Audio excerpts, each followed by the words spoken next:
তো hello guys, কেমন আছো সবাই? আশা করি সকলেই ভালো আছে। তো গাইস, এতদিন তো অন্য ঘুড়ি দিলুম, তো আজকে হাতে বানানো ঘুড়ি দেখাচ্ছি তোমাদের ঘাড়ে।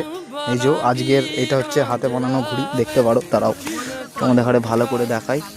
এই যে এটা হচ্ছে আজকের হাতে বানানো ঘুড়ি, দেখতে পাচ্ছ। তো এই ঘুড়িটা আমি এখন ওড়াবো, দেখবো কিরকম ওড়ে। এইসবে বানিয়ে নিয়ে এলাম।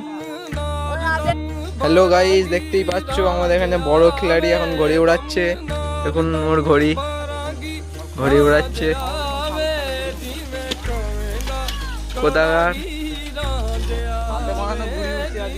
এই যে হাতে বানানো ঘড়ি উড়াচ্ছে আমাদের এই আহিল্লা ইউটিউবার। আহিল্লা, তোমার ইউটিউবের নামটা বলে দিন। ইউটিউব আইডিটার নাম বলে দিন। 80। এই দেখুন আহিল্লার ঘড়ি। এখানে দেখুন কত সবাই ঘড়ি উড়াচ্ছে। দেখুন কত সবাই ঘড়ি উড়াচ্ছে। এই দেখুন একটা, এর আজ জন্মদিন, আর এই বাচ্চাটা আজকে আবার জন্মদিন। আবার কে